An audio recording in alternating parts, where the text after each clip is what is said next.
Hi എല്ലാവർക്കും നമസ്കാരം. നമ്മുടെ പുതിയൊരു വ്ളോഗിലേക്ക് എല്ലാവർക്കും സ്വാഗതം. അപ്പോൾ ഇന്നത്തെ നമ്മുടെ വീഡിയോ ഫ്രൈഡേ എടുത്തിട്ടുള്ള ഈവനിങ് റുട്ടീനാണ്. അപ്പോൾ കുറേ നാളുകൾക്ക് ശേഷമാണ് ഞാൻ ഈവനിങ് റുട്ടീൻ ഷെയർ ചെയ്യുന്നത്. അപ്പോൾ സാധാരണ ഇപ്പോൾ കുറച്ച് ദിവസമായിട്ട് ഫുൾ ഡേ ഇൻ മൈ ലൈഫാണല്ലോ കാണിക്കുന്നത്. അപ്പോൾ ഇന്ന് എന്തായാലും ഈവനിങ് ഉള്ള കുറച്ച് കാര്യങ്ങൾ ഷെയർ ചെയ്യാമെന്ന് വിചാരിച്ചു. അപ്പോൾ ആമി സ്കൂളിലേക്ക് പോയേക്കാണ്. അപ്പോൾ പോയിട്ട് വരുന്നതിന് തൊട്ട് മുന്നേ ആയിട്ട് ഞാൻ അവൾക്ക് എന്തെങ്കിലുമൊക്കെ സ്നാക്സ് വീട്ടിൽ ചെയ്ത് വെക്കാറുണ്ട്. കൂടുതലായിട്ടും വീട്ടിലുണ്ടാക്കുന്ന സ്നാക്സാണ് കൊടുക്കാറുള്ളത്. ചിലപ്പോൾ ഇതുപോലെ ബിസ്ക്കറ്റോ കേക്കോ എന്തെങ്കിലുമൊക്കെ ഉണ്ടെങ്കിൽ അത് കൊടുക്കും. എന്നാലും വൈകുന്നേരം അവൾ സ്കൂൾ വിട്ട് വരുമ്പോഴത്തേനും ഞാൻ എന്തെങ്കിലുമൊക്കെ ഉണ്ടാക്കി വെക്കും എന്നുള്ളൊരു പ്രതീക്ഷയിലാണ് വരുന്നത്. അവളുടെ ഏറ്റവും ഫേവറേറ്റ് ആയിട്ടുള്ള പഴംപൊരിയും ഉഴുന്ന് വടയാണ് കൂടുതലും ഞാൻ വീട്ടിലങ്ങനെ ചെയ്യാറുള്ളത്. അപ്പോൾ കഴിഞ്ഞ വീക്കിൽ ഇതുപോലെ പഴംപൊരി ചെയ്ത് കൊടുത്തു. അതുകൊണ്ട് തന്നെ ഇത്തവണ അവൾക്ക് എന്തായാലും ഇന്നത്തെ ദിവസം ഉഴുന്നുവട ഉണ്ടാക്കി കൊടുക്കാമെന്ന് വിചാരിച്ചിട്ട് ഞാൻ ഉച്ചയ്ക്ക് തന്നെ വെള്ളത്തിൽ ഉഴുന്ന് കുതിരാനായിട്ട് ഇട്ടിട്ടുണ്ടായിരുന്നു. അപ്പോൾ അവൾ ഒരു 3:45 4 മണിയൊക്കെ ആകുമ്പോഴത്തേനും വീട്ടിലെത്തും. 3:45 വരെയാണ് അവർക്ക് സ്കൂളുള്ളത്. അപ്പോൾ എന്തായാലും 4 മണിക്ക് വീട്ടിലെത്തുന്നതിന് തൊട്ട് മുന്നേ തന്നെ ഞാനെല്ലാം റെഡിയാക്കി വെക്കാമെന്ന് വിചാരിച്ചിട്ട് അങ്ങനെ ഞാൻ ഉഴുന്നൊക്കെ എടുത്തൊന്ന് അരയ്ക്കുവാണ്. എത്ര വയ്യെങ്കിലും അവൾ വരുന്ന സമയത്ത് മാക്സിമം ആക്റ്റീവായിട്ട് ഇരിക്കാനാണ് നോക്കുന്നത്. കാരണം കുട്ടികൾ സ്കൂൾ വിട്ട് വരുമ്പോഴത്തേനും നമ്മളെ പ്രതീക്ഷിച്ചാണല്ലോ വരുന്നത്. അപ്പോൾ നമ്മൾ ഇങ്ങനെ ടയേർഡായിട്ട് ഇരുന്നാലും അവർക്ക് ഒരു ഭയങ്കര വിഷമം തോന്നുമല്ലേ. അപ്പോൾ പ്രത്യേകിച്ച് ആമിയുടെ കാര്യം എന്ന് പറഞ്ഞാൽ സ്കൂൾ വിട്ട് വന്നാൽ കുറേ അധികം വിശേഷങ്ങളൊക്കെ പറയാനായിട്ട് കാണും. എല്ലാ കാര്യങ്ങളും എന്നോട് വന്ന് പറയാറുണ്ട്. അത് കഴിഞ്ഞിട്ട് മാത്രമാണ് അവൾ പോയി കുളിക്കാറൊക്കെ ഉള്ളത്. ഇന്ന് എന്തായാലും അവൾക്ക് വേണ്ടിയിട്ട് സ്പെഷ്യലൊക്കെ ഉണ്ടാക്കുന്നതുകൊണ്ട് തന്നെ ഞാൻ ഉച്ചയ്ക്കൊന്നും കിടന്ന് ഉറങ്ങിയിട്ടില്ലായിരുന്നു. അങ്ങനെ ഞാൻ സാധാരണ ഉറങ്ങാറില്ല. ചില ദിവസങ്ങളിൽ ഭയങ്കരമായിട്ട് ക്ഷീണം തോന്നുന്ന ദിവസങ്ങളിൽ ഇങ്ങനെ ഉറങ്ങാറുള്ളൂ. അപ്പോൾ ഞാൻ ഉഴുന്നോടെ ചെയ്യാൻ വേണ്ടിയിട്ട് ഒരു 1.5 കപ്പ് ഉഴുന്ന് വെള്ളത്തിലിട്ടിട്ടുണ്ടായിരുന്നു. അപ്പോൾ നന്നായിട്ട് കുതിർന്നതിന് ശേഷം ഒന്ന് അരച്ചെടുത്തു. അപ്പോൾ ഞാനിതിലേക്ക് ഉപ്പും കുറച്ച് അരിപ്പൊടിയും കൂടി ചേർത്തിട്ടാണ് അരച്ചത്. അപ്പോൾ എൻ്റെ അടുത്ത് ഇടിയപ്പത്തിൻ്റെ പൗഡറാണ് ഉണ്ടായിരുന്നത്. വറുത്ത അരിപ്പൊടി ഉണ്ടല്ലോ നമ്മുടെ ഡബിൾ ഹോഴ്സിൻ്റെത്, അതാണ് ഞാൻ എടുത്തിട്ടുണ്ടായിരുന്നത്. ഞാൻ സാധാരണ അങ്ങനെ അരിപ്പൊടി ചേർക്കത്തില്ല കേട്ടോ. ഉഴുന്ന് അരച്ചെടുത്തപ്പോഴത്തേനും ഇത്തിരി ലൂസായിപ്പോയി. അതുകൊണ്ടാണ് ഞാൻ എന്തായാലും കുറച്ച് അരിപ്പൊടി ചേർക്കാമെന്ന് വിചാരിച്ചത്. അങ്ങനെ അരിപ്പൊടിയൊക്കെ ചേർത്ത് അതൊന്ന് അരച്ചെടുത്ത് വെച്ചിട്ടുണ്ട്. അപ്പോൾ അതിൻ്റെ കൺസിസ്റ്റൻസിയൊക്കെ ഈ ഒരു തിക്നെസ്സിലാണ്. നിങ്ങൾക്കറിയാമല്ലോ, ഇച്ചിരി കട്ടിക്കാണ് അരച്ചെടുത്തിട്ടുള്ളത്. ഞാൻ കുറേ തവണ ട്രൈ ചെയ്ത് എനിക്ക് ശരിയായി വന്നിട്ടുള്ളൊരു പലഹാരമാണിത്. എനിക്ക് ഭയങ്കര ഇഷ്ടമാണ് ഉഴുന്നോടെ വീട്ടിലുണ്ടാക്കാനായിട്ട്. പക്ഷേ എനിക്ക് അതിൻ്റെ ഒരു മാവിൻ്റെ കൺസിസ്റ്റൻസി അറിയാത്തത് കൊണ്ട് കുറേ തവണ ഞാൻ ട്രൈ ചെയ്തിട്ടുണ്ട്. കുറേ മാവൊക്കെ വേസ്റ്റാക്കി കളഞ്ഞിട്ടൊക്കെ ഉണ്ട്. അപ്പോൾ അങ്ങനെ എനിക്ക് ലാസ്റ്റ് എനിക്കതിൻ്റെ പരുവം മനസ്സിലാക്കിയെടുത്തതാണ്. പിന്നെ ഇതിൽ ഞാൻ കുറച്ച് സവോളയും പിന്നെ ഇഞ്ചിയും പിന്നെ കറിവേപ്പില, പച്ചമുളക് ഇതൊക്കെയൊന്ന് കട്ട് ചെയ്ത് എടുക്കുന്നുണ്ട്. ഇതിനിടയിൽ തന്നെ ഞാൻ കഴുകി വെച്ചിട്ടുണ്ടായിരുന്ന പാത്രങ്ങളൊക്കെ എടുത്ത് വെച്ചിട്ടുണ്ടായിരുന്നു. ശരിക്കും ഞാൻ ഇതിനിടയിൽ കുറച്ച് വീട്ടിൽ നിന്ന് ഫോൺ കോൾ വന്നപ്പോഴത്തേനും അമ്മയോട് സംസാരിക്കാനായിട്ട് പോയി കേട്ടോ. അപ്പോൾ അതുകൊണ്ട് തന്നെ കുറച്ച് ടൈം ഒന്ന് ഇതായിപ്പോയി. അപ്പോഴത്തേനും ആമി വരികയും ചെയ്തു. അപ്പോൾ അവൾ വരുന്നതിന് മുന്നേ ഇതൊക്കെ ഉണ്ടാക്കി വെക്കണമെന്ന് വിചാരിച്ചതായിരുന്നു. ഞാനിങ്ങനെ ഫോണിൽ സംസാരിച്ചതുകൊണ്ട് തന്നെ സമയം അങ്ങ് കടന്നു പോയത് അറിഞ്ഞതുമില്ല. അതിനിടയിൽ ആമി വന്നു. അപ്പം ഞാൻ പറഞ്ഞല്ലോ, അവൾ വന്നു കഴിഞ്ഞാൽ ആദ്യം തന്നെ ഇതുപോലെ അവളുടെ ലഞ്ച് ബോക്സൊക്കെ കഴുകി വെക്കാറാണ് ഉള്ളത്. അത് കഴിഞ്ഞിട്ടാണ് ബാക്കി കാര്യങ്ങളൊക്കെ ചെയ്യുള്ളൂ. അപ്പോൾ ഞാൻ ഇതിനിടയിൽ തന്നെ ഉഴുന്ന് നന്നായിട്ട് അരച്ചിട്ട് ഒന്ന് ബീറ്റ് ചെയ്ത് വെച്ചിട്ടുണ്ടായിരുന്നു. കൈ കൊണ്ട് നന്നായിട്ടൊന്ന് ഇളക്കി ഇതാക്കി എടുക്കണം. നമ്മുടെ ഉഴുന്നോടെ നല്ലതായിട്ടൊന്ന് പൊന്തി വരാൻ വേണ്ടിയിട്ടാണ് ഇങ്ങനെ ചെയ്യുന്നത്. പിന്നെ അതിനുശേഷം ഈ സവോളയും പച്ചമുളകും കുറച്ച് കായപ്പൊടിയും നല്ല ജീരകം, കറിവേപ്പില, പിന്നെ കുരുമുളക് അതും കൂടി ഒരു 3-4 എണ്ണം എടുത്ത് ചതച്ചിട്ട് ഇട്ട് കൊടുത്തിട്ടുണ്ട്. അപ്പോൾ ഇതെല്ലാം കൂടെ മിക്സ് ചെയ്ത് ആവശ്യത്തിന് ഉപ്പും കൂടെ ഇട്ടിട്ട് കുറച്ച് വെള്ളം കയ്യിൽ ഇങ്ങനെ പറ്റിച്ചിട്ട് നന്നായിട്ടൊന്ന് ഷേപ്പാക്കിയിട്ട് ഹോളൊക്കെ ഇട്ടിട്ട് ഒന്ന് വറുത്തെടുക്കുകയാണ് ചെയ്യുന്നത്. അപ്പോൾ ഞാൻ ഇത് കുറേ നാൾ ട്രൈ ചെയ്ത് ശരിയായതുകൊണ്ട് തന്നെ എനിക്കിപ്പോൾ വലിയ ടെൻഷനൊന്നും ഇല്ല കേട്ടോ. അപ്പോൾ അതുകൊണ്ട് തന്നെ നല്ല സ്പീഡിന് തന്നെ ഉണ്ടാക്കിയെടുക്കാനായിട്ട് പറ്റും. പിന്നെ മീഡിയം ഫ്ലെയിമിൽ ഇട്ടിട്ടാണ് ഇത് വറുത്തെടുക്കേണ്ടത്. അതിൻ്റെ ഉൾവശമൊക്കെ നന്നായിട്ടൊന്ന് വെന്ത് കിട്ടണം, എന്നാലാണ് അത് കഴിക്കാനും ടേസ്റ്റ് കാണുള്ളൂ. അപ്പോൾ ഇതിനിടയിൽ ആമി സ്കൂൾ വിട്ട് വന്നിട്ട് ഞാൻ പറഞ്ഞല്ലോ അവളുടെ പാത്രമൊക്കെ കഴുകി വെച്ചു എന്ന്. അതിനുശേഷം പോയി കുളിച്ചു. സ്വന്തമായിട്ട് തന്നെയാണ് അവൾ കുളിക്കാറൊക്കെ ഉള്ളത്. കുളിയൊക്കെ കഴിഞ്ഞിട്ട് വന്നിരുന്നപ്പോഴത്തേനും ഞാൻ ഉഴുന്നുവടയും ചായയൊക്കെ ഇട്ട് വെച്ചു. അപ്പോൾ ഇന്ന് ഞങ്ങൾ പാൽ മേടിച്ചിട്ടുള്ളത് കൊണ്ട് തന്നെ പാൽ ചായയും ഉഴുന്നുവടയും കൂടെയാണ് വെക്കുന്നത്. അപ്പോൾ ഇന്നത്തെ ദിവസം ഹസ്ബൻഡ് ഓഫീസിൽ ഡ്യൂട്ടിക്ക് പോകുന്ന ദിവസം കൂടിയാണ്. അപ്പോൾ എന്തായാലും ഹസ്ബൻഡിന് വേണ്ടിയിട്ടുള്ള ഫുഡ് കൊടുത്തയക്കേണ്ടതാണ്. പക്ഷേ ഇന്ന് പുറത്തുനിന്ന് ഓഫീസിൽ നിന്ന് തന്നെ കഴിച്ചോളാമെന്ന് പറഞ്ഞു. കാരണം വെജിറ്റബിൾസൊക്കെ തീർന്നു പോയേക്കുക. അപ്പോൾ പുതിയത് ഇനി മേടിച്ചാലേ എന്തെങ്കിലും കറിയൊക്കെ വെക്കാനായിട്ട് പറ്റുള്ളൂ. അപ്പോൾ അതുകൊണ്ട് പുള്ളി അവിടെ നിന്ന് കഴിച്ചോളാമെന്ന് പറഞ്ഞു. അപ്പോൾ ഞങ്ങൾക്ക് നൈറ്റ് സിമ്പിളായിട്ട് എന്തെങ്കിലുമൊക്കെ ഉണ്ടാക്കാമെന്ന് വിചാരിച്ചു. അങ്ങനെ ഹസ്ബൻഡിന് വേണ്ടിയിട്ടുള്ള ഇതൊന്നും ചെയ്യേണ്ട ആവശ്യമില്ലായിരുന്നു കേട്ടോ. നമുക്ക് നൈറ്റ് ഡിന്നറിന് വേണ്ടിയിട്ട് പ്രത്യേകിച്ച് സ്പെഷ്യലായിട്ടൊന്നും ഉണ്ടാക്കണ്ട. അപ്പോൾ എന്തായാലും സമയം ഒരുപാട് കിടക്കുന്നതുകൊണ്ട് ഞാൻ ഓർത്തു ഹസ്ബൻഡ് ഓഫീസിൽ പോകാനായിട്ട് റെഡി ആയിക്കൊണ്ട് നിൽക്കുകയാണ്. അപ്പോൾ ഞാനിന്ന് ഈ പൂജാ ഷെൽഫ് ഒന്ന് ക്ലീൻ ചെയ്യാമെന്ന് വിചാരിച്ചു. അപ്പോൾ ഞാൻ മാസത്തിൽ ഒരു തവണ ഇതുപോലെ നമ്മുടെ പൂജാ ഷെൽഫ് ക്ലീൻ ചെയ്ത് വെക്കാറുണ്ട്. അപ്പോൾ നമ്മുടെ ഈ ഒരു കബോർഡ് വർക്ക് കഴിഞ്ഞതിന് ശേഷം ഒരു തവണ ഞാൻ ക്ലീൻ ചെയ്തിട്ടുണ്ടായിരുന്നുള്ളൂ. നാട്ടിൽ പോയിട്ട് വന്ന് ആ ഒരു ടൈമിലാണ്. പിന്നെ അതിന് ശേഷം ഈ മാസം ഇതുവരേക്കൊന്ന് ക്ലീൻ ചെയ്തിട്ടില്ല. അപ്പോൾ അത് ഒക്കെ ഒന്ന് ക്ലീൻ ചെയ്തെടുക്കാമെന്ന് വിചാരിച്ചു. അപ്പോൾ ഇതിനിടയിൽ ഹസ്ബൻഡ് ഓഫീസിലേക്ക് പോകുന്നുണ്ട്. ആമി പോയി ടാറ്റയും ഉമ്മയൊക്കെ കൊടുക്കുന്നുണ്ട്. അങ്ങനെ ഹസ്ബൻഡ് പോവുകയാണ്. അപ്പോൾ ക്യാബ് അവർക്ക് ഇവിടെ അടുത്ത് തന്നെ വരും. അങ്ങനെ ഹസ്ബൻഡ് പോയി. അപ്പോൾ ഞാൻ പണികളിലേക്ക് ഏർപ്പെട്ടുകൊണ്ടിരിക്കുകയാണ്. അപ്പോൾ കുറേ അധികം സാധനങ്ങൾ അഴുക്കുള്ളതും അഴുക്കില്ലാത്തതും എല്ലാം കിടപ്പുണ്ട്. അപ്പോൾ അതൊക്കെ എടുത്തൊന്ന് മാറ്റുന്നുണ്ട്. പിന്നെ മെയിനായിട്ട് ഞങ്ങൾ ഈ ഒരു പഞ്ഞിത്തിരിയാണ് യൂസ് ചെയ്തത്. ഞാനിപ്പോൾ നാട്ടിൽ പോയപ്പോഴത്തേനും അമ്മ എന്നോട് പ്രത്യേകം വിളിച്ച് പറഞ്ഞിട്ടുണ്ടായിരുന്നു ഈ ഒരു തിരി മേടിച്ചുകൊണ്ട് ചെല്ലണം, നമ്മുടെ നാട്ടിൽ അങ്ങനെ കിട്ടാനില്ല എന്ന് പറഞ്ഞു. അപ്പോൾ ഇതാകുമ്പോഴത്തേനും കുറേ നേരം നിന്ന് കത്തുകയും ചെയ്യും. ഈ ഒരു ടൈപ്പിലുള്ള തിരിയിട്ടാണ് വിളക്ക് കൊളുത്തേണ്ടതെന്ന് പറഞ്ഞ് കേട്ടിട്ടുണ്ട്. അപ്പോൾ ഞാനിത് കുറച്ചധികം തന്നെ മേടിച്ച് സ്റ്റോക്ക് ചെയ്ത് വെച്ചിട്ടുണ്ട്.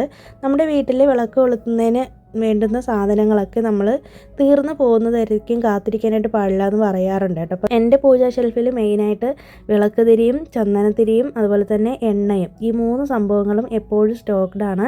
അതങ്ങനെ തീരുന്നത് വരയ്ക്കും ഞാനങ്ങനെ വെയിറ്റ് ചെയ്യാറില്ല കേട്ടോ. എല്ലാ മാസവും ഓരോ ബോട്ടിൽ എണ്ണ വെച്ച് എടുക്കാറുണ്ട്. അതുപോലെ തന്നെ തിരിയാണെങ്കിലും ചന്ദനത്തിരിയാണെങ്കിലും എല്ലാം എടുക്കാറുണ്ട്. പിന്നെ നമ്മുടെ പൂജാ റൂം എത്രത്തോളം വൃത്തിയായിരിക്കുമോ അത്രത്തോളം നമ്മുടെ വീടിന് ഐശ്വര്യവും കൂടുമെന്നാണ് പറയുന്നത്. അപ്പോൾ നമുക്ക് അത് സമയം കിട്ടുന്നതിനനുസരിച്ച് നമുക്കത് ക്ലീൻ ചെയ്ത് വെക്കുകയാണെങ്കിൽ അത്രയും നല്ലതായിരിക്കും.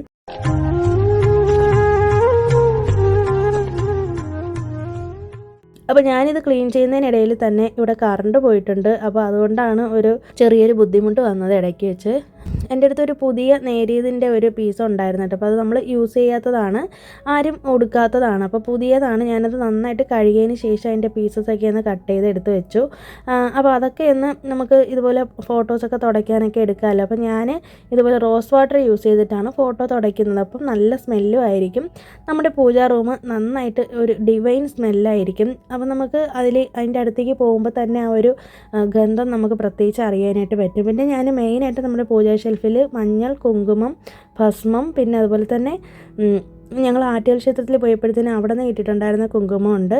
പിന്നെ കർപ്പൂരം വെച്ചേക്കും. പിന്നെ കുറച്ച് അരിയിൽ നാണയത്തൊട്ടുകളിട്ട് വെച്ചേക്കും.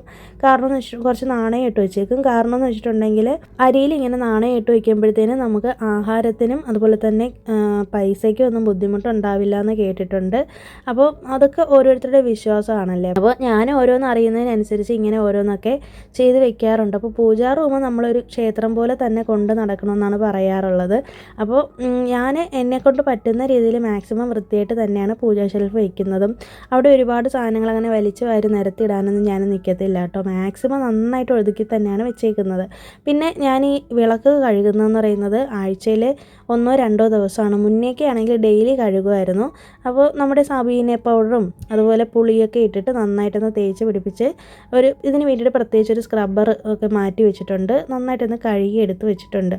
അപ്പോൾ സാധാരണ ഞാനിങ്ങനെ ചൊവ്വ വെള്ളി ദിവസങ്ങളിലാണ് വിളക്ക് തേച്ച് കഴുകുന്നത്. അപ്പോൾ ഇന്ന് എന്തായാലും വെള്ളിയാഴ്ച ആയതുകൊണ്ട് തന്നെ നന്നായിട്ടൊന്ന് കഴുകി തുടച്ചെടുക്കാമെന്ന് വിചാരിച്ചു. അപ്പോൾ നമ്മൾ കട്ട് ചെയ്ത് വെച്ചിട്ടുള്ള തുണി ഉണ്ടല്ലോ, അതിൽ നിന്ന് എന്നെ ഇതൊക്കെ എടുത്ത് ഒന്ന് നമ്മൾ തുടച്ചെടുക്കുകയാണ് ചെയ്തത്. അതിനുശേഷം ഞാൻ വിളക്കിൽ തിരിയൊക്കെ ഇട്ട് എണ്ണയൊക്കെ ഒഴിച്ചിട്ട് എല്ലാം ഒരുക്കിയെന്ന് വെച്ചിട്ടുണ്ട്. അപ്പോൾ ഒരു 6:30 മണിയാകുമ്പോഴത്തേനാണ് ഞാൻ വിളക്ക് കൊളുത്താറുള്ളത്. അപ്പോൾ അതിന് മുന്നേ തന്നെ വീടിനുള്ളിലൊക്കെ നന്നായിട്ട് തുടച്ച് തൂത്ത് അടിച്ച് വാരിയൊക്കെ ഇടാറുണ്ട്. നന്നായിട്ട് ക്ലീൻ ചെയ്താണ് ഇട്ടേക്കുന്നത്. അപ്പോൾ പുറത്ത് നല്ല മഴക്കോള് വരുക. അപ്പോൾ ഇതിനിടയിൽ ഞാൻ പൂജാ റൂം ഇങ്ങനെ ഷെൽഫിനകത്ത് ക്ലീൻ ചെയ്യുന്നതിനിടയിൽ അമ്മയുടെ കയ്യിലിരിക്കുന്ന ഒരു ഓർഗനൈസർ ഉണ്ടോ, അത് ഒരു നമ്മുടെ ഡെക്കോർ ഐറ്റമാണ്. ഞാൻ മുന്നേ മീഷോയിൽ നിന്ന് മേടിച്ചിട്ടുള്ളതാണ്. അപ്പോൾ അത് ഞാൻ ഇതുവരെയും യൂസ് ചെയ്തിട്ടില്ല. അത് അവൾ കണ്ടുപിടിച്ചെടുത്തുകൊണ്ട് വന്നിട്ട് കളിച്ചുകൊണ്ട് നിൽക്കുന്നതാണ്. അതിൽ ഒരു ഊഞ്ഞാല് പോലത്തെ ഒരു മോഡലുള്ളൊരു സംഭവമാണ്, വുഡിലുള്ളൊരിതാണ്. പിന്നെ ഇതിനിടയിൽ തന്നെ ഞാൻ വിളക്കൊക്കെ ഒന്ന് കൊളുത്തിയിട്ടുണ്ട്. പിന്നെ ഇതിനിടയ്ക്ക് മഴ പെയ്തു തുടങ്ങി. നന്നായിട്ട് ഇടിയും മിന്നലും മഴയൊക്കെ ആയി. പിന്നെ ഞാൻ സാധാരണ ഇങ്ങനെ ഈ ഇടിയും മിന്നലും ഒക്കെ അടിക്കുന്ന സമയത്ത് ഫോൺ അങ്ങനെ യൂസ് ചെയ്യാറില്ല. എനിക്ക് ഭയങ്കര പേടിയാണ്. അപ്പോൾ ഫോണൊക്കെ എൻ്റെ അടുത്ത് തന്നെ മാറ്റി വെച്ചേക്കുമായിരുന്നു. പിന്നെ രാത്രി ഒരു 8:30 മണിയൊക്കെ ആയപ്പോഴത്തേനാണ് കറണ്ട് വന്നത്. ഉടനെ തന്നെ ഞാൻ അപ്പോഴാണ് ഓർക്കുന്നത് തന്നെ ഞാൻ അരി ഉഴുന്നും വെള്ളത്തിലിട്ടിട്ടുണ്ടായിരുന്നു. ഉണ്ടായിരുന്നു കേട്ടോ. അപ്പോൾ ഉച്ചയ്ക്ക് ഞാൻ ഉഴുന്നുവട ചെയ്യുന്നതിൻ്റെ തിരക്കിലായിപ്പോയോണ്ട് അരി ഉഴുന്നും അരയ്ക്കാനായിട്ട് മറന്നുപോയി. അപ്പോൾ ദോശമാവിനുള്ളതും കൂടിയൊക്കെ ഇന്ന് അരച്ചെടുക്കുന്നുണ്ട്. അപ്പോൾ നല്ല ഫൈനായിട്ട് നമുക്ക് അരയ്ക്കേണ്ട ആവശ്യമില്ല. ഇഡ്ഡലി മാവായാലും ദോശമാവായാലും ഒരല്പം ഒന്ന് കട്ടിക്ക് അരച്ചെടുത്താൽ മതിയല്ലോ. അപ്പോൾ ആ ഒരു കൺസിസ്റ്റൻസിയിൽ ഞാൻ അരയ്ക്കുന്നുണ്ട്. അപ്പോൾ ഞാൻ കഴിഞ്ഞ ഒരു ഏതൊരു വ്ളോഗിൽ ദോശമാവ് അരയ്ക്കുമ്പോഴത്തേനും ഇതുപോലെ ഉലുവ ചേർക്കുന്ന കാര്യം പറയാനായിട്ട് വിട്ടുപോയി. ഞാൻ 1 ടീസ്പൂൺ ഉലുവ കൂടി ഈ ഒരു പച്ചരിയല്ല, ഞാൻ ടിഫിൻ റൈസാണ് യൂസ് ചെയ്യുന്നത്, അതിലേക്ക് ഇട്ട് വെച്ചേക്കും. അതും കൂടി നന്നായിട്ട് കുതിർന്ന് വരുമല്ലോ. ഉഴുന്ന് അല്ലെങ്കിൽ സെപ്പറേറ്റ് ആയിട്ട് കുതിരാനായിട്ട് വെക്കാം. ഞാനെപ്പോഴും അരിയുടെ കൂട്ടത്തിലാണ് ഇടുന്നത്. അപ്പോൾ എല്ലാം നന്നായിട്ടൊന്ന് കുതിർന്ന് കിട്ടിയതിന് ശേഷം ഒരു 5-6 മണിക്കൂറിന് ശേഷം ഒന്ന് അരച്ചെടുക്കുകയാണ് ചെയ്യുന്നത്. ഇന്നിപ്പോൾ ലേറ്റായിപ്പോയി, രാത്രി 8:30ക്കാണ് ഇത് ഒന്ന് അരച്ചെടുത്തത്. പുറത്ത് നല്ല മഴയാണ്, അപ്പോൾ തണുപ്പായതുകൊണ്ട് തന്നെ പൊളിച്ച് പൊന്തി കിട്ടുമെന്നൊക്കെ പേടിയായിരുന്നു. പക്ഷേ പിറ്റേ ദിവസം ആയപ്പോഴത്തേനും നന്നായിട്ട് തന്നെ പുളിച്ചൊക്കെ കിട്ടിയിട്ടുണ്ടായിരുന്നു കേട്ടോ. മാവിന് വേറെ പ്രശ്നമൊന്നും തോന്നിയിട്ടില്ലായിരുന്നു. പിന്നെ ഇതെല്ലാം കഴിഞ്ഞതിന് ശേഷം മിക്സിയിൽ അരച്ചത് കൊണ്ട് തന്നെ ജാറൊക്കെ ഒന്ന് നന്നായിട്ട് ക്ലീൻ ചെയ്ത് വെക്കുന്നുണ്ട്. അപ്പോൾ സാധാരണ മിക്സിയുടെ ജാറ് ഞാനിങ്ങനെ ജസ്റ്റ് ഒന്ന് കഴുകിയെടുക്കുകയാണ് ചെയ്യുന്നത്. പിന്നെ ഒരുപാട് ഇങ്ങനെ തിക്നെസ് കൂടുന്ന സമയത്ത് ഇച്ചിരിയൊക്കെ മാവ് അതിലെ പറ്റി പിടിച്ചിരിക്കുമല്ലോ, അതുകൊണ്ട് തന്നെ കുറച്ച് വെള്ളവും ജെല്ലും ഒക്കെ ഇട്ടിട്ട് ഒന്നും കൂടി ആ ഒരു മിക്സിയിൽ ഇട്ട് നന്നായിട്ടൊന്ന് കറക്കിയെടുത്തതിന് ശേഷമാണ് ക്ലീൻ ചെയ്തത്. അപ്പോഴത്തേനും നന്നായിട്ട് നമ്മുടെ ജാറ് ക്ലീനായിട്ട് കിട്ടും. പിന്നെ അതിന് ശേഷം കൈയോടെ തന്നെ മിക്സി ഒന്ന് ക്ലീൻ ചെയ്ത് വെക്കുന്നുണ്ട്. ഞാൻ നാട്ടിൽ പോയ സമയത്ത് ഇതുപോലെ ഇത് ശ്രദ്ധിക്കാതെ ഇരുന്നത് കൊണ്ട് തന്നെ കുറേ അധികം അഴുക്കൊക്കെ പിടിച്ച് ഇരിക്കുക. അപ്പോൾ അതുകൊണ്ട് അതൊക്കെ ഇന്ന് നല്ല ക്ലീനായിട്ട് എടുക്കുന്നുണ്ട്. പിന്നെ സാറ്റർഡേ ആമിക്ക് സ്കൂളിൽ ക്ലാസ് ഉണ്ട് കേട്ടോ. അപ്പോൾ അതുകൊണ്ട് തന്നെ എനിക്കിനി കുറച്ച് കാര്യങ്ങളും കൂടി ചെയ്യാനുണ്ട്. അപ്പോൾ ആമിക്ക് ഹാഫ് ഡേ ആയിരിക്കും. അപ്പോൾ മൺഡേയിലത്തെ ക്ലാസ്സാണ് അവർക്ക് വെച്ചേക്കുന്നത്. സാറ്റർഡേ ഉച്ചവരെയാണ് ക്ലാസ് വെച്ചേക്കുന്നത്. അപ്പോൾ ഇതിനിടയിൽ ഞങ്ങൾക്ക് കഴിക്കാൻ വേണ്ടിയുള്ള ഭക്ഷണമൊക്കെ എടുത്ത് പുറത്ത് വെച്ചിട്ടുണ്ടായിരുന്നു. ഫ്രിഡ്ജിൽ വെച്ചേക്കുമായിരുന്നു കേട്ടോ. ഉപ്പുമാവൊക്കെ ഉണ്ടായിരുന്നു. അപ്പോൾ അതൊക്കെ ഞാൻ എടുത്തുനിന്ന് പുറത്ത് വെച്ചു. പിന്നെ വെണ്ടയ്ക്ക കറിയൊക്കെ ഉണ്ടായിരുന്നു. ഇന്ന് അതാണ് കഴിക്കുന്നത്. ഞാൻ പറഞ്ഞല്ലോ വെജിറ്റബിൾസൊക്കെ തീർന്നിരിക്കുകയാണെന്നുള്ളത്. അപ്പോൾ അതുകൊണ്ട് തന്നെ ഉള്ളതുകൊണ്ട് അഡ്ജസ്റ്റ് ചെയ്ത് കഴിക്കാമെന്ന് വിചാരിച്ചു. പിന്നെ അടുത്ത് ആമിയെ പഠിപ്പിക്കുന്ന തിരക്കിലാണ്. ഇന്ന് ശരിക്കും ലേറ്റായിപ്പോയി. ഇന്ന് 9 മണി കഴിഞ്ഞു പഠിപ്പിക്കാനായിട്ട് ഇരുന്നപ്പോഴത്തേനും. ഞാൻ ബാക്കിയുള്ള കാര്യങ്ങളുടെ പുറകിലായതുകൊണ്ട് ഇന്ന് ലേറ്റായി പോയതാണ്. അപ്പോൾ ഡെയിലി ആമിയെ ഞാനിങ്ങനെ പഠിപ്പിക്കും. ഓരോ ദിവസത്തെ ഹോംവർക്ക്സൊക്കെ നോക്കിയിട്ട് നമുക്കിങ്ങനെ വാട്സാപ്പ് ഗ്രൂപ്പിലാണ് അയച്ചു തരുന്നത്. അപ്പോൾ അത് നോക്കിയിട്ട് അതാത് ഹോംവർക്ക്സൊക്കെ ചെയ്യിപ്പിക്കും. പിന്നെ ഓരോ ദിവസവും പഠിപ്പിക്കുന്ന പോർഷൻസ് ഞാൻ അവളെ പഠിപ്പിച്ചു കൊടുക്കാറുണ്ട്. പിന്നെ തമിഴ് എനിക്ക് അത്ര വശമില്ല, അവളോടൊപ്പം ഞാനും പഠിച്ച് വരുവാണ്. അപ്പോൾ അതിൻ്റെ ഒരു ചെറിയ ബുദ്ധിമുട്ടുണ്ട്. എന്നാലും ഞാൻ തന്നെയാണ് അവളെ പഠിപ്പിക്കാറുള്ളത്. പിന്നെ ഹസ്ബൻഡ് വീട്ടിലുണ്ടെങ്കിൽ തമിഴ് പഠിപ്പിക്കാനായിട്ട് ഹെൽപ്പ് ചെയ്യാറുണ്ട്. ബാക്കി എല്ലാ സബ്ജക്റ്റും ഞാൻ തന്നെയാണ് അവളെ പഠിപ്പിച്ചു കൊടുക്കുന്നത്. പിന്നെ അങ്ങനെ അവളുടെ പഠിത്തമൊക്കെ കഴിഞ്ഞതിന് ശേഷം പിന്നെ അവൾക്ക് ഇന്ന് ബ്രെഡ് ഓംലെറ്റ് ചെയ്ത് കൊടുക്കാമെന്ന് വിചാരിച്ചു. കാരണം ഒരു 3 ബ്രെഡാണ് ഉണ്ടായിരുന്നത്. അപ്പോൾ മുട്ട ഒരെണ്ണേ ഉണ്ടായിരുന്നുള്ളൂ. അപ്പോൾ അതെടുത്ത് ഞാൻ എന്തായാലും കുറച്ച് പാലും പഞ്ചസാരയൊക്കെ ഇതിലേക്ക് ഇട്ടിട്ട് ഒന്ന് നന്നായിട്ട് ബീറ്റ് ചെയ്തിട്ട് ബ്രെഡ് മുക്കി ഇതിലേക്ക് ബട്ടറിലിട്ടൊന്ന് ഫ്രൈ ചെയ്തെടുക്കുകയാണ് ചെയ്യുന്നത്. ശരിക്കും ഞാനങ്ങനെ വൈറ്റ് ഷുഗർ യൂസ് ചെയ്യാറില്ല കേട്ടോ. അപ്പോൾ ആമിക്ക് വൈറ്റ് ഷുഗർ തന്നെ വേണമെന്ന് പറഞ്ഞിട്ട് കരയും. ആമിക്ക് ഈ ബ്രൗൺ ഷുഗർ യൂസ് ചെയ്യുന്നത് ഇഷ്ടമില്ല. അപ്പോൾ അവൾ കാണാതെ എനിക്ക് ചെയ്യാനും പറ്റില്ല. സാധാരണ അവൾ അറിയാതെയാണ് ഞാൻ ബ്രൗൺ ഷുഗർ എടുത്ത് ഇതിൽ ഇടാറുള്ളത്. അപ്പോൾ അവൾ എൻ്റെ അടുത്ത് നിന്നതുകൊണ്ട് തന്നെ വൈറ്റ് ഷുഗർ കണ്ടതുകൊണ്ട് പിന്നെ കിടന്ന് കരഞ്ഞാലോ എന്ന് വിചാരിച്ചിട്ട് ഞാൻ പിന്നെ അതിട്ടിട്ട് തന്നെയാണ് ബ്രെഡൊക്കെ ടോസ്റ്റ് ചെയ്ത് കൊടുത്തത്. അപ്പം ഇത് അവൾക്ക് ഭയങ്കര ഇഷ്ടമാണ്. രാവിലത്തെ സ്നാക്സിനായാലും ചിലപ്പോൾ ഞാൻ ബ്രേക്ക്ഫാസ്റ്റിനും ഇതൊക്കെ തന്നെ ആയിരിക്കും കൊടുക്കുന്നത്. എല്ലാ ദിവസമൊന്നും അല്ല കേട്ടോ. എന്ന് വെച്ചാൽ ചില ദിവസങ്ങളിൽ നമുക്ക് കുക്ക് ചെയ്യാനൊക്കെ ഒരുപാടുണ്ടെങ്കിലും അല്ലെങ്കിൽ എന്തെങ്കിലും ശാരീരിക ബുദ്ധിമുട്ടൊക്കെ ഉള്ള ദിവസങ്ങളിൽ ഇതുപോലെ ബ്രെഡ് മുട്ടയിൽ ഇന്ന് പൊരിച്ച് കൊടുക്കുകയാണ് ചെയ്യുന്നത്. അപ്പോൾ ബട്ടറും കൂടി ചേർത്ത് അത് ചെയ്തെടുക്കുന്നതുകൊണ്ട് തന്നെ ഇച്ചിരി ടേസ്റ്റും കാണും. അങ്ങനെ ആമിക്കുള്ളത് 2 കൊണ്ടുപോയിട്ടുണ്ട്. പിന്നെ ഒരു ലാസ്റ്റ് വന്നിട്ടുണ്ടായിരുന്ന ബ്രെഡിനെ ഞാനെടുത്തത് ടോസ്റ്റ് ചെയ്ത് എടുത്തതാണ്.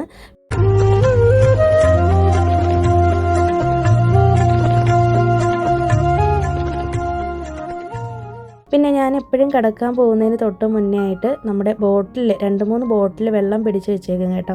കാരണം എനിക്ക് രാത്രി ഇങ്ങനെ വെള്ളം കുടിക്കാനായിട്ട് ചിലപ്പോൾ തോന്നാറുണ്ട്. അപ്പോൾ നമ്മളിങ്ങനെ റൂമിൽ നിന്ന് കിച്ചണിലേക്ക് വരാനുള്ള മടി കാരണം പല ദിവസങ്ങളിലും ഞാൻ വെള്ളം കുടിക്കേണ്ടെന്ന് വിചാരിച്ച് കിടന്നിട്ടുണ്ട്.